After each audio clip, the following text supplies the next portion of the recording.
So today I want to talk about something that wakes us up in the morning, it keeps us up at night. You can see it in a library, a cafe, a bookstore. And while there are many things that can keep college students up at night, I want to talk about just one: coffee. So I'm by no means an educated expert in what coffee is or kind of the whole field of coffee, but I do consider myself to be a coffee enthusiast. It's something that I really enjoy kind of learning about and spending some time with. And so I want to talk today about some of the factors and characteristics that make coffee up, such as aroma, acidity, texture, and taste, as well as some of the methods to brew that coffee to get those four characteristics out of it. So, firstly, I do pride myself on being a bit of a coffee snob. I definitely want my coffee to be fantastic all the time, and so I'm not an expert, but I love learning about it. And there's this man on YouTube named James Hoffman, and he actually was the 2007 World Barista Champion, which I love that is a thing that people do that. But he has this huge subscriber base on YouTube of people that want to learn from him. And one of his most popular videos talks about tasting coffee, what goes into it. And there's four things that he points out. So aroma, acidity, body, and flavor. So we don't think of the taste of our coffee coming from smell and acid, which is what aroma and acidity are, but they do make up a lot of what we love about coffee. So they're not main points, but they still are key, because what is coffee without the smell of coffee? And experts love acidity in their coffee, and casual drinkers sometimes don't even recognize it, but they probably do have a preference. And so while those are the two that are lesser known, something like body is really well known. And so that describes texture or mouth feel, the way that the coffee feels in your mouth when you drink it. And so I don't typically consider this to be a big thing, because coffee's a liquid, you just drink a liquid. But if you think about comparing skim milk to whole milk, there is a big difference between those two. And so you can get that big of a difference in your coffee just based on the way that you brew it. And then the next trait, flavor, is what Mr. Hoffman tells us that everybody looks for. You always want to have the best tasting cup of coffee. And that can be either like a dark and bold cup of coffee or a fruity cup of coffee. There's even roasts that are blueberry scone flavored. And there's a roaster, Java Estate, that tells us that roast really does matter, the way that you roast your coffee beans. And a light roast can give you a strong aroma and a fruity flavor.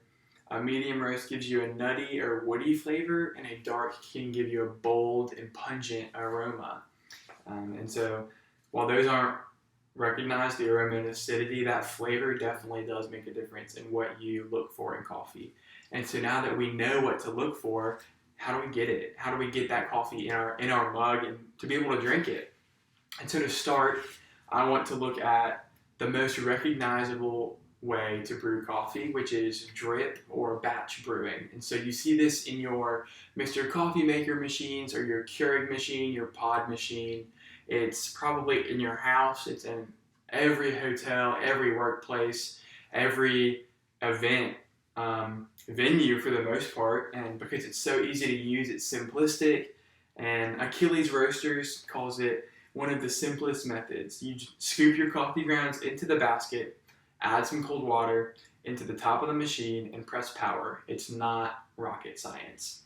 And Perfect Daily Grind, which is a journal about coffee, it's like a world-renowned journal. They tell us that you can control your oils and your texture if you don't like that stuff, if you do like that stuff, based on the way that you brew using a drip machine. And so while that is the most popular, there are still two other methods, which are pressure and immersion. And so talking about immersion first, it's exactly what it sounds like. You get your coffee and you get your hot water, you put them in a vessel or a chamber together, and you let them steep almost like you're making tea. And when they steep, you get all that flavor and that richness. Blackout Coffee says that you get a full-bodied coffee with a good balance of acidity, sweetness, aroma, and flavor. And this is mostly done using a French press, which is that chamber where your coffee grounds and your water is together and has a mesh plunger on the top. and you plunge down to the bottom, and the grounds get stuck on the bottom, and your coffee's still up on the top.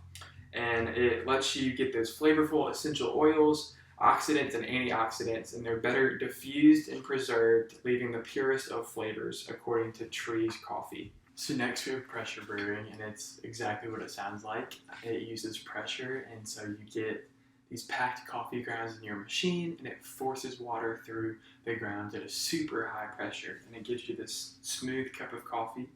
And this is used in coffee shops all over the place. So if you're getting a latte or a cappuccino, this is the method that they use to brew those drinks. And so they are somewhat expensive machines to buy an actual espresso machine, but there is a little contraption that's gaining popularity called the AeroPress. And the AeroPress is two plastic cylinders. So one of them has a paper filter at the bottom, and then the other one is a plunger. So you put your coffee grounds into the cylinder with the paper filter at the bottom, and then you pour your hot water in, you give it a stir, you let it steep for about 45 seconds, and then you plunge. And when you plunge, it creates a vacuum, and then you push all that water out that's gone through those grounds. And it really allows for lots of specificity, because you can change the amount of grounds you have, the amount of water, what concentration or dilution it is, and that's why it's so popular, is because it's so quick and easy, and it's this inexpensive method to get something that's so similar to an espresso machine. And so I hope that you know those 4 traits now. You know a little bit more about those traits and what to look for in your cup of coffee when you have to get up in the morning to get awake, or you're studying late at night. I do hope that you take this into account and you don't just grab the nearest thing, and that you can kind of play around with those methods that I talked about, that drip, the immersion, and the pressure brewing, and find which one you like the best, and then be able to tell if it's up to snuff. Because if you can do that, I know that I have done my job and done it well.